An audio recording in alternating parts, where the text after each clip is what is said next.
എടി, റെന്റിന്റെ time ആയിട്ടുണ്ടേ. Cash എന്താ ഇടാത്തത്? ഇന്ന് തന്നെ ഇട്ടേക്കണം കേട്ടോ. ഇടാടി. ഒരു കാര്യം പറയാൻ മറന്നുപോയി. നമ്മുടെ മേഡത്തിന്റെ കുഞ്ഞിന്റെ ഫസ്റ്റ് ബർത്ത്ഡേ. അപ്പൊ നമ്മൾ സ്റ്റാഫ് എല്ലാരും കൂടെ ഒരു 1000 രൂപ ഷെയർ ഇട്ട് ഒരു ചെറിയൊരു ഗിഫ്റ്റ് മേടിക്കാന്നാ പ്ലാൻ ചെയ്തേക്കുന്നത്. നീ എസ്കേപ്പ് ആവരുത്, കാശ് ഇടണം. ഓക്കെ? ഞാനില്ല, നിങ്ങള് പോവും. അതെന്താ നീ ഇല്ലാത്തത്? എന്റെ പൈസ ഇല്ലടി. എടി, ഇന്നലെയല്ലേ നമുക്ക് 20,000 സാലറി കയറിയത്, എന്നിട്ട് ഇന്ന് കാശില്ലെന്നോ? നീ എന്താ കള്ളം പറയുവാണോ? എന്റെ പൊന്നെ, നിന്നെ കണക്കൊരു പിശിക്ക് ഞാൻ എന്റെ ലൈഫിൽ കണ്ടിട്ടില്ല. നീ എന്ത് സാധനമാടി?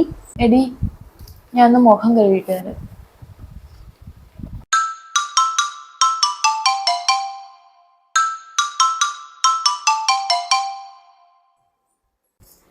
ഹലോ മോളെ, നീ തന്ന പൈസയെ രാവിലെ തന്നെ മോൻ കൊണ്ടുപോയി ഫീസ് അങ്ങ് അടച്ച്.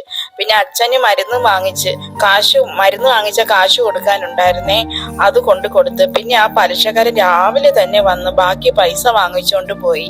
മോളെ, നിന്റെ കയ്യിൽ ചെലവിന് വല്ലതും ഉണ്ടോടാ മോളെ? അയ്യോ അമ്മേ, അവള് ബാത്റൂമിലേക്ക് പോയേക്കോ കേട്ടോ.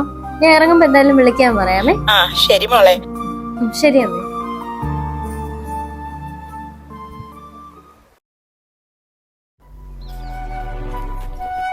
എടി, നാളെ വൈകുന്നേരം നിനക്ക് പൈസ തന്നാ മതിയോ?